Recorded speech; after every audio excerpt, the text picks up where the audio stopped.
Первый кон, и, наверное, самый основной, говорит о том, что каждое существо в окружающем мире имеет право свободного выбора, и никакое другое существо не имеет права этот выбор отнимать. На более высоком уровне существует понятие ограничений этого кона, то есть существо более высокого уровня сознания, которое контролирует это существо, может ограничивать его свободу тогда, когда эта свобода разрушает и мешает свободе других существ. Изначально каждый из вас свободен, и никто не имеет права за вас делать выбор, за исключением той ситуации, когда вы сами этот выбор не можете делать, и кто-то отвечает за вас, как за существо, как за сущность, делающий выбор. Это, в частности, может касаться маленьких детей, которые не в состоянии сами его сделать. Второй кон – это кон гармонии Вселенной. Он говорит о том, что если вы не встраиваетесь, не резонируетесь правильно с Вселенной, Вселенная будет ущемлять ваши возможности. Он говорит о том, что вы являетесь частью Вселенной и выполняете некую функцию, некую возможность. Ваше существование в этой Вселенной дает возможность вам перейти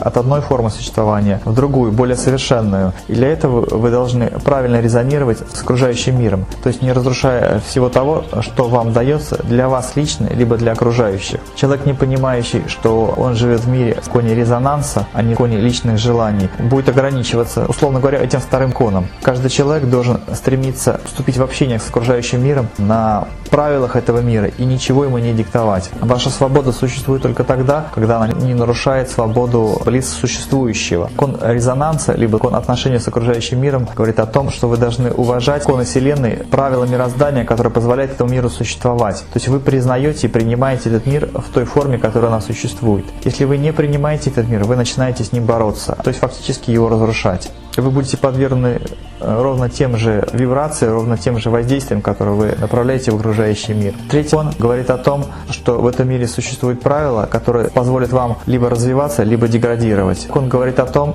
что у каждого человека существует свое место в мире и свое назначение. Этот кон говорит о том, что человек может либо развиваться, либо деградировать. Кон свободного выбора дает вам возможность делать выбор в ту или иную сторону.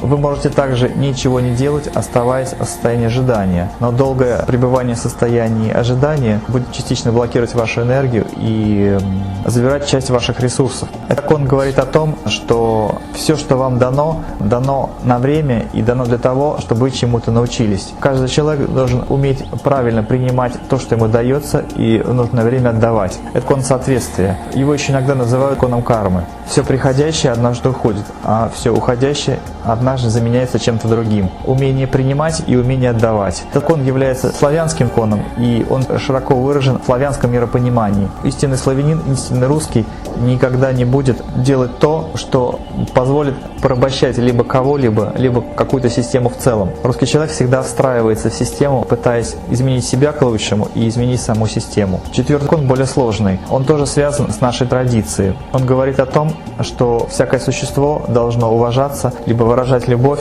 к более высокостоящему существу, то есть существу, находящемуся на более высоком уровне развития. Вы не имеете права навязывать существу, находящемуся на более высоком уровне развития, свои правила, свои законы и свои решения. Существо, находящееся на эволюционно более высоком уровне развития, имеет право ставить вас в определенные ситуации, создавать вас для определенной команды, либо даже вас блокировать. Уважение к тем, кто находится на более высоком уровне развития, является по сути выражением чувства любви или чувства единения со Вселенной. Пока вы имеете правильное отношение и правильно понимаете эти законы, вы будете правильно выполнять те команды, те советы, которые дают вам вышестоящие существа, и будете иметь возможность идти по пути не просто осознанно, но и целенаправленно. Это в большей степени относится именно к тем, кто является вашими наставниками, вашими покровителями. Правильно понимая этот закон, вы сможете именно целенаправленно идти по пути, а не заниматься вечными поисками и не тратя свои силы на попытку найти что-то более ценное и более целенаправленное и практичное, что вы существуете на данный момент. Пятый закон говорит о том, что однажды все, что было создано, переходит в некую другую форму, то есть более высокую. Если форма не переходит в более высокую форму, закончив некоторое количество циклов, как правило,